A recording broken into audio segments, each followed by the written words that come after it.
Muy bien, hoy vamos a trabajar sobre el tema de las herramientas, de las más usadas que hay dentro de lo que son cursos a distancia, incluso semipresenciales, que es justamente el tema de los foros como una herramienta de participación y de comunicación. Lo que vamos a hacer es un paneo sobre qué tipos de foros hay, cómo se participa, cómo se evalúa y principalmente ir pensando la experiencia a nivel didáctico para luego poder volcarlo en una plataforma como ser Moodle. Lo primero que tenemos que decir es que un foro virtual es un espacio de comunicación en Internet, donde a partir de una temática, de una convocatoria especial que suele hacer aquel que modera, cada usuario puede participar, puede poner su mensaje ahí, donde queda a la vista de todos, para que los otros puedan también publicar sus propios mensajes y así generar participación, así generar sinergia entre las distintas participaciones, controversias, poder generar debate. Es muy importante esto de generar un hilo de debate que tenga coherencia, por lo tanto el rol del docente también va a cobrar una muy especial importancia, porque justamente eso es lo que va a permitir guiar el intercambio, la controversia o el consenso que se dé en ese espacio. Por lo tanto, es una herramienta de participación pública en un grupo de trabajo. Tiene dos grandes roles, aquellos que van opinando o participando, generalmente son los alumnos, y aquel que modera, que va a ser el docente. Vamos a ver después y dar algunas sugerencias sobre cómo en cada rol, cómo se los puede observar y cuáles son los problemas que se suelen presentar. Es una herramienta principalmente asincrónica. En esto tiene una ventaja sobre espacios como son los chats. Los chats son espacios sincrónicos, esto es asincrónico, no tenemos que estar todo en el mismo tiempo, por lo tanto permite pensar y redactar mejor una respuesta. Requiere cierto uso de la herramienta, sobre todo por parte del docente, porque la configuración vamos a ver que determina también la cuestión didáctica del foro. ¿Qué tipos de foro hay? Un clásico que es el de presentación, un espacio público donde la gente dice quién es.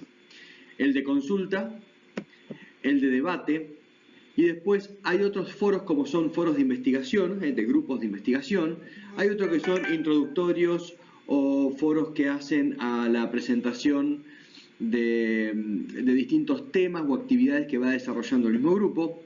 También hay otros que son de consensos y equipos, donde se organizan sobre una misma tarea para distribuir no solo roles dentro de la tarea que uno le da, sino además van participando y volcando ahí qué es lo que va haciendo cada uno y se va generando participación entre ellos, intercambio entre ellos.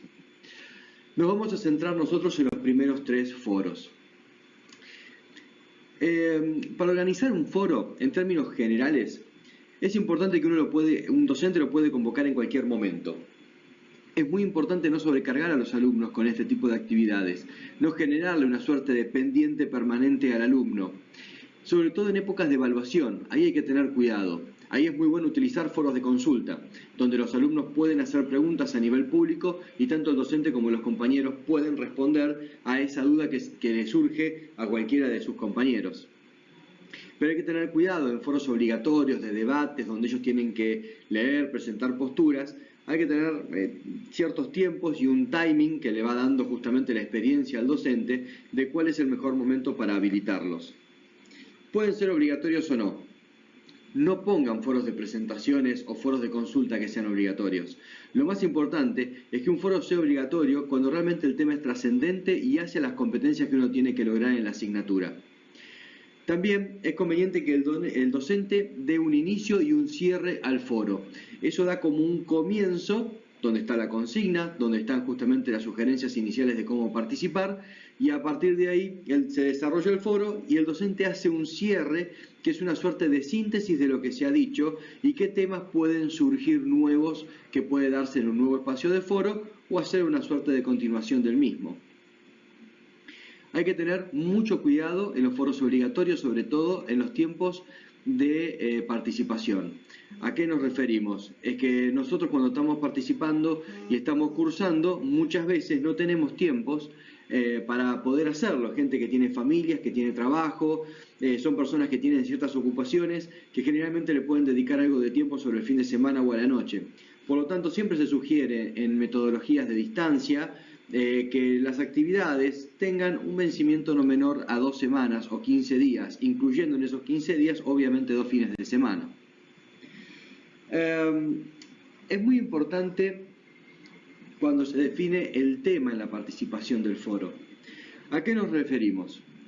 Se debe poder opinar del tema. Como decimos acá, no hay un debate sobre la tabla del 7. No podemos debatir sobre temas absolutamente cerrados. No podemos debatir si los cuerpos caen o no caen o a qué velocidad caen.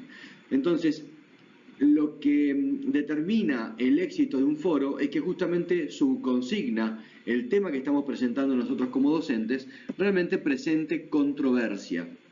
Si no hay controversia, no hay debate, por lo tanto, el foro, sobre todo estos foros de debate donde uno busca generar aprendizajes, fracasa. Por otro lado, es importante que esa consigna tenga algunos textos o algunas referencias a, por ejemplo, videos, donde nosotros podemos meter un video breve o como una película, lo que sea, lo podemos embeber dentro del foro para que los alumnos lo puedan ver y que deje temas abiertos. Si no hay apertura en el tema, tampoco se va a generar controversia y mucho menos debate. Es importante que cuando uno inicia un tema de un foro, sea algo que les sea familiar a los alumnos, que tengan algún conocimiento sobre el tema. Imagínense si nosotros estuviéramos en una cátedra de historia y le preguntamos la opinión sobre física cuántica y no tienen para empezar a opinar. Eso desmotiva mucho a los alumnos. Entonces es importante que en los foros se vaya introduciendo a temas que ya hay alguna noción o tenemos alguna idea sobre eso, si no, no podemos participar. Otra sugerencia importante es, dentro de las consignas, pedirles que vayan limitando la cantidad de palabras. Los alumnos tienen que, en pocas palabras, unas 100 por ejemplo, poder expresar el centro y el corazón de lo que ellos quieren significar. A veces no es posible, pero imagínense que el foro termina armándose como una sábana de participaciones y si no hay una limitación en las palabras, la gente no termina leyendo el foro porque entras, ves la sábana y te desmotiva definitivamente. Por lo tanto, el valor educativo de un foro pasa por crear situaciones, ahí está el eje de las consignas, en las que los estudiantes deben expresar con sus propias palabras los conceptos, las ideas, los argumentos, su parecer, lo que implica el nivel más alto de análisis, dar argumentos con las propias palabras, uniendo ciertas ideas, ciertas lecturas que uno le va dando para poder sacar algunas conclusiones que son sus mismos fundamentos. Vamos a ingresar ahora a ver los 3 tipos de foro que más se utilizan dentro de lo que es la educación a distancia. El foro de presentación. Uno piensa que presentarse es fácil, pero no lo es tanto. Por eso es muy importante que el docente, cuando se presenta él primero y le indica a los alumnos que se presenten, vaya dando ciertos criterios de presentación. Su nombre completo, la edad, de dónde son, dónde trabajan. Y es muy bueno cuando tenemos educación mediada por tecnología, donde nos vemos a través de pantallas, que en algunos temas se hagan presentaciones personales sobre la familia, sobre algún hobby. En definitiva, lo que buscamos es generar cercanía, empatía y confianza. Estas 3 cosas hacen que el alumno empiece a adquirir cierta confianza donde pueda opinar después en el resto de la materia, en otros foros, sin tener la dificultad de lo que le puedan llegar a decir. Entonces, un exceso de formalismo dentro de un aula de educación a distancia puede generar más distancia todavía entre el alumno y el docente o entre los mismos compañeros, lo que va a hacer que las participaciones luego sean más pobres. Está claro que al generar confianza, eso anima a la gente a poder participar y opinar sobre los distintos temas. Y algo muy importante, no es evaluable. Aquel que quiera poner una calificación a la presentación de cada uno no tiene sentido, no hace a la materia, ¿bien? No hace a la materia. Después tenemos el foro de consulta. El foro de consulta es muy útil, pero también genera muchas veces muchos desórdenes o desorientaciones en los alumnos, no tanto por las consultas, sino principalmente por su configuración. Es un espacio abierto para canalizar las consultas sobre los contenidos. Un espacio que uno genera dentro de un aula, por ejemplo en Moodle, un foro, donde ponemos consultas de la materia. Esto se puede organizar de diferentes modos, ¿no? Ahora después lo vamos a ver. Estos foros necesitan ser moderados por un experto, porque hay que responder consultas sobre la materia, dudas específicas. Y acá viene el tema. Para evitar confusiones, uno tiene que ser muy claro en cómo ordena sus foros de consulta. En el caso de Moodle, nosotros podemos crear distintos tipos de foros, que los vamos a ver sobre el final de esta presentación. Hay dos foros principales donde uno puede usar para las consultas. Uno se llama foro de uso general, donde cuando uno crea el foro, después cada alumno puede crear un tema, y cada tema tiene las participaciones de los alumnos, o sea que tenemos el foro más el tema creado, más las participaciones de los alumnos. Esto suele ser muy útil. Hay algunos docentes que lo que hacen es crear el foro de uso general, el docente crea un nuevo tema, le pide a los alumnos que no creen nuevos temas, sino que usen los espacios creados por el docente, pero en algunas circunstancias un alumno nuevo que no sabe usar la herramienta crea un nuevo tema para hacer una pregunta, suponete de la unidad 1, en vez de crearla en el espacio que el docente hizo para la unidad 1. La ventaja del uso del foro del foro de uso general, es que uno tiene concentrado en un solo link todos los temas de consultas de la materia.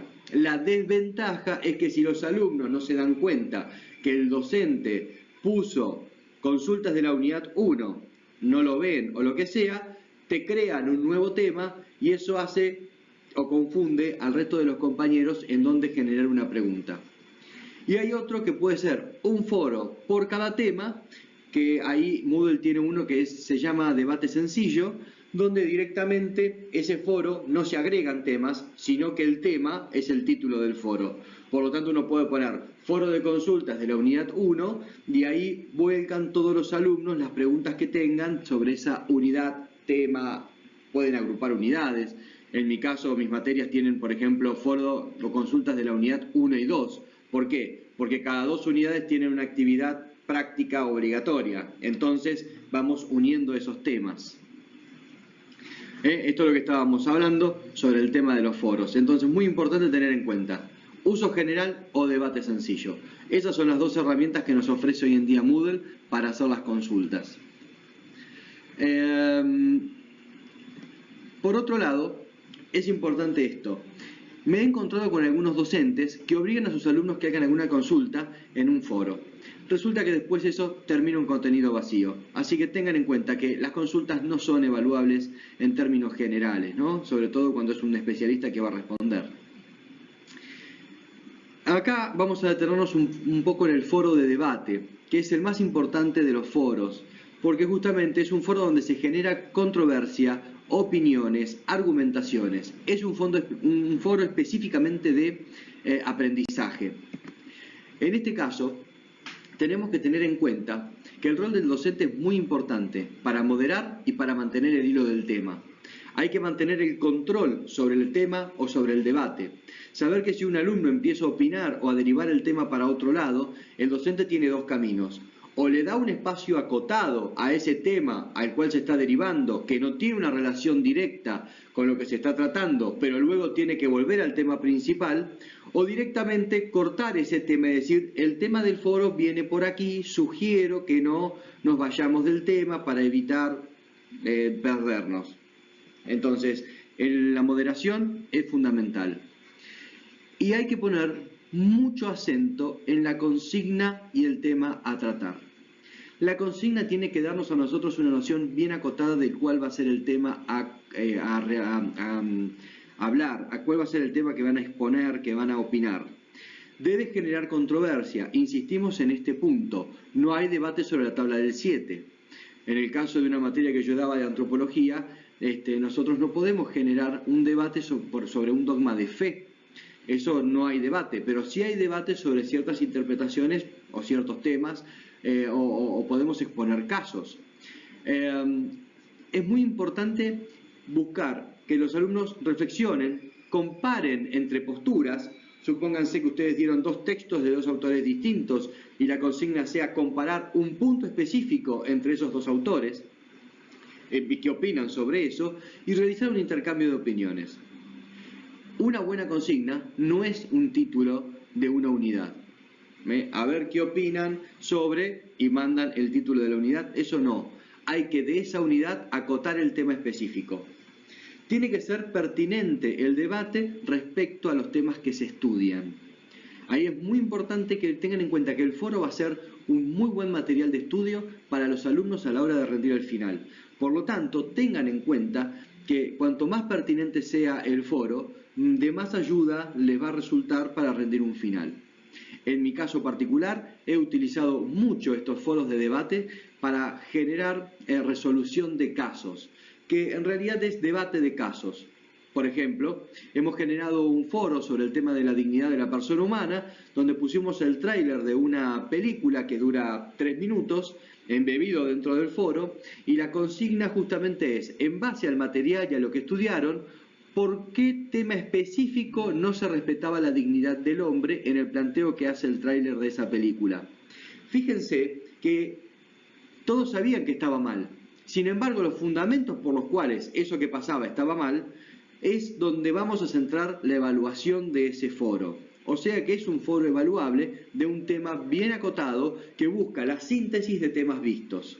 La resolución de casos para el momento del aprendizaje, el foro es una buena herramienta para poder compartir experiencia entre los alumnos. Distinto es cuando uno quiere plantear la resolución de un caso individualmente, al alumno solo y nada más. Pero cuando se generan estos espacios, vamos a ver un par de herramientas que tienen los foros de Moodle que pueden llegar a serles muy útiles. Ahora a nivel general, el rol docente, cuando está moderando foros, tiene que tener una moderación activa, no formal, con cierta informalidad y calidez en el trato. Tiene que, además de tener esta consigna convocante, ir participando en el medio del desarrollo del foro para motivar a aquellos que tienen vergüenza a que participen, para hacer cierta síntesis cuando los temas se van derivando y para generar a veces nuevas preguntas sobre el mismo tema. Tiene que tener mucho cuidado con personalizar, con felicitar a un alumno en particular y no felicitar por ahí a otros que también hicieron muchos esfuerzos. No digo que esté mal hacerlo, pero hay que tener cuidado. A veces, tanto felicitar como criticar la participación de otro alumno, muchas veces es mejor hacerlo en privado, por mensajería dentro de la plataforma. Por otro lado, es bueno medir la cantidad de intervenciones del docente. No todos los días, todo el tiempo, sino cada 2 veces por semana, no más, el docente entra, hace una síntesis, retoma un tema o simplemente dice qué bien que están trabajando, invitamos a los que no participaron o a ver qué se les ocurre sobre tal o cual tema dentro de la misma consigna.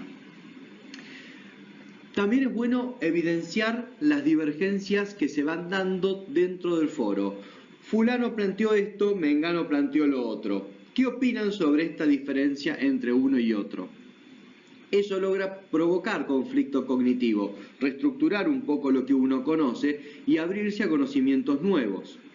También es interesante que por lo menos a lo largo del desarrollo del foro, el docente no tome partido. ¿Por qué?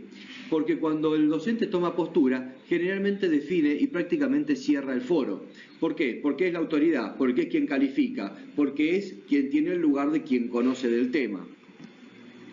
Muy importante, no perder el foco. Si se pierde, saber cómo ir de a poquito reorientando el tema para volver al tema fundamental.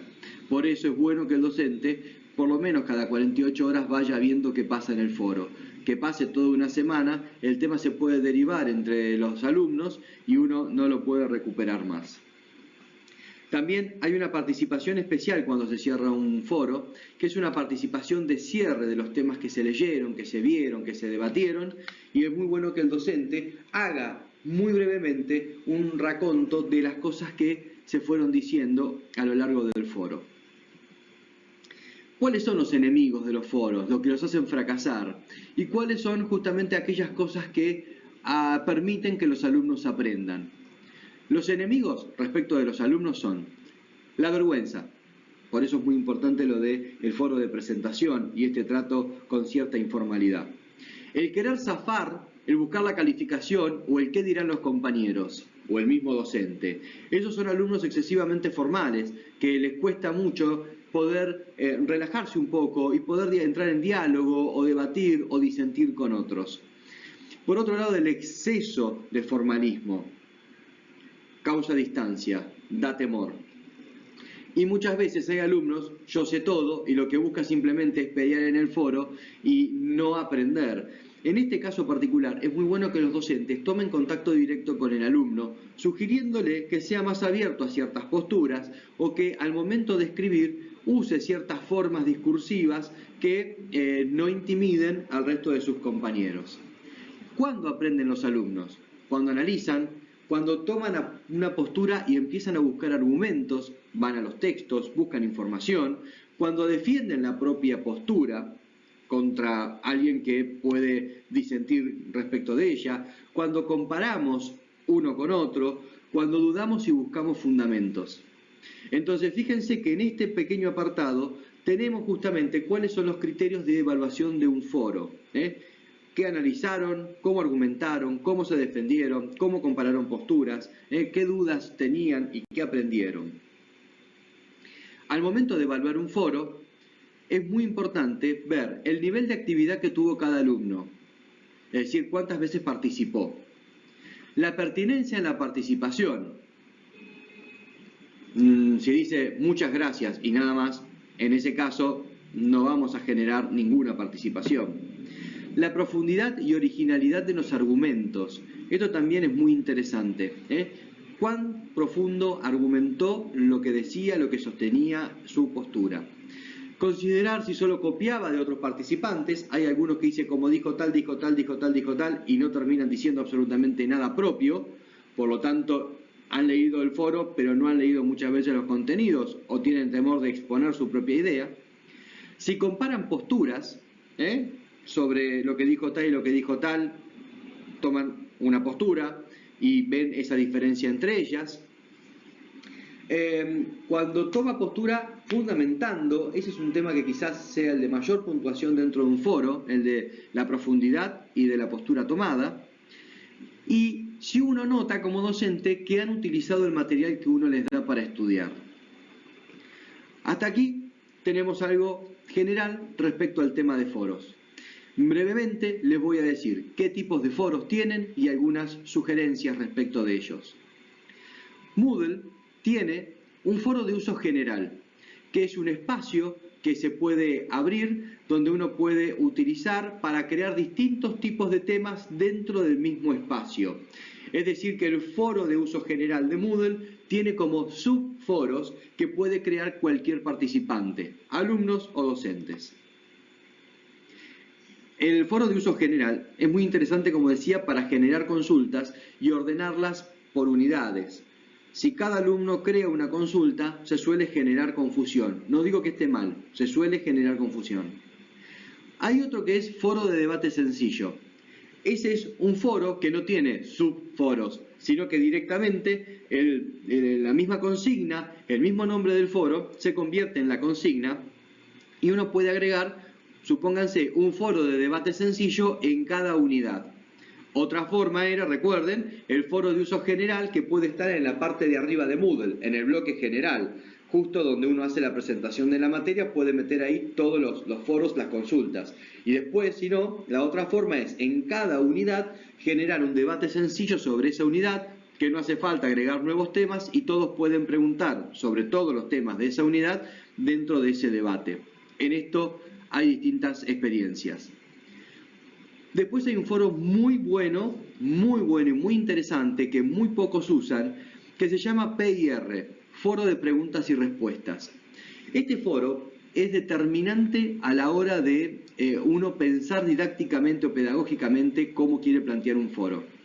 El foro de preguntas y respuestas es un foro de un solo tema. La particularidad que tiene es que cuando el alumno ingresa en ese foro, nunca va a haber nada, la primera vez que ingresa, va a ser como si fuera que nadie participó, todo en blanco, para que él ponga su primera participación. Una vez que participó dio Enter para enviar la participación, salió del sistema y volvió a entrar, recién ahí va a ver qué es lo que dijeron otros compañeros. Lo que busca este foro es que la primera participación sea la participación original, sea el pensamiento del alumno sobre el tema que estamos planteando dentro del foro. Cuando yo hago resolución de casos, la primera participación es fundamental. ¿Por qué tal cosa está bien o está mal? Y ellos en esa primera participación se juegan prácticamente toda la calificación del foro. Por eso es muy importante que la consigna sea lo suficientemente clara como para que esa primera participación ya determine gran parte de la calificación que tendrá en ese foro. Si un alumno, por error, hiciera una participación y se equivocó y se le envió sola, ya va a ver la participación de sus otros compañeros. Pero si el docente borra la participación de ese alumno, todas las que tenga, directamente cuando entre va a ser como si fuera la primera vez. No va a poder leer lo que pusieron sus compañeros. Así que este foro de pregunta y respuesta es muy bueno cuando son foros obligatorios y donde la primera participación es determinante. Después hay un foro muy particular donde todo el que ingresa lo que tiene que hacer es plantear un tema nuevo. Plantea el tema, se abre ese espacio como si fuera los subforos del uso general, del foro de uso general, y cada uno puede abrir un tema distinto y los demás compañeros pueden participar en cualquiera de esos temas. ¿Qué diferencia hay entre este y el de uso general? Es que cada persona plantea un tema, si el alumno no plantea el tema, no puede participar. Básicamente esos son los tipos de foros que tiene Moodle. ¿Qué se puede configurar dentro de los foros? Por un lado, el tipo de foro, lo que vimos en la filmina anterior. Por otro lado, podemos poner una suerte de contador de palabras. En esa actividad de resolución de casos que yo les contaba, los alumnos tienen que participar en 100 palabras. Hay flexibilidad, pero no queremos que sean participaciones extensas, sino que vayan al nudo del problema. También se puede limitar el adjuntar archivos o no, o el tamaño del archivo que quieren adjuntar. Por defecto suelen ser que pueden adjuntar dos archivos de 2 a 5 megas. Yo generalmente eso no lo toco y en el foro este que le digo de resolución de casos, sí, ahí pongo que no pueden subir archivos porque lo que quiero es que participen del foro y su participación quede a la vista de todos. También tiene un módulo de suscripción para recibir notificaciones por mail. El docente puede poner suscripción forzosa y todos los alumnos siempre van a recibir todas las participaciones por mail, o por defecto viene opcional. Es decir, que el alumno o los docentes tienen que poner que quieren recibir notificaciones de ese mail, de ese foro, para recibirlo por mail. También uno puede, que esto yo lo uso en los foros obligatorios muchas veces, bloquear las participaciones por un tiempo determinado. Es decir, ustedes pueden participar hasta 2 veces por semana, así que piensen bien lo que van a poner. Entonces, en esa semana o en los 15 días que dura un foro, pongo que pueden participar 2 veces y no se le habilita hasta la siguiente semana. Y esto limita un poco la cantidad de participaciones. Eso puede ser bueno o malo, dependiendo de lo que quiera buscar el docente. Y también, cuando uno califica el foro, puede hacer que esa calificación sea la calificación más alta o un promedio en cada participación que hace un alumno dentro de Moodle, en el foro que uno puso, y ese foro además lo puso que era obligatorio y que lo iba a calificar, va a aparecer debajo de cada una de las participaciones un lugar donde dice calificación. La calificación puede ser numérica o conceptual. Yo uso calificación conceptual, muy bueno, bueno, regular o malo, o en realidad dice volver a... sí, no, dice malo, en la que tengo yo dice malo, y en ese caso los alumnos cuando participan, en cada participación yo pongo esa nomenclatura que es conceptual. En otros foros he utilizado calificación numérica. La calificación numérica permite generar promedios. Entonces, además de calificar cada participación, puedo hacer que la nota final sea la calificación más alta, un promedio o la más baja. En cambio, cuando es conceptual, puede ser la más alta o la más baja. No hace promedio del sistema en ese caso. Algunas sugerencias ya para ir cerrando. Usar los foros de presentación y consulta para generar empatía. Es un lugar privilegiado para eso. No excederse en la exigencia de los foros, tanto en la cantidad de foros obligatorios, la cantidad de lugares para participar, abrir muchísimos foros, causa confusión, y también limitar la cantidad de palabras. Si es muy extensa, nadie lee. Muy importante la configuración técnica del foro. Recuerden, se puede configurar cuándo quieren que esté disponible. Si quieren que esté disponible después de que el alumno, por ejemplo, haga una actividad previa. Si quieren calificarlo, si quieren que le cuente las palabras a los alumnos, si quieren limitar la cantidad de participaciones cada X día. Tiene realmente muchos tips que pueden dar muy buen resultado a nivel didáctico. No todo es obligatorio, no pueden ser todos los foros obligatorios. Es mejor un buen foro obligatorio de debate que genere controversia a poner como obligatorio el foro de consultas o de presentación. También, así como digo, no todo es obligatorio, evalúen los foros cuando es estrictamente necesario, cuando vamos a lograr alguna profundidad en el aprendizaje que estamos desarrollando. Con esto ya tenemos un panorama sobre el tema de los foros. Le agradezco mucho, espero que les sea de utilidad y nos vemos en la próxima presentación. Muchas gracias.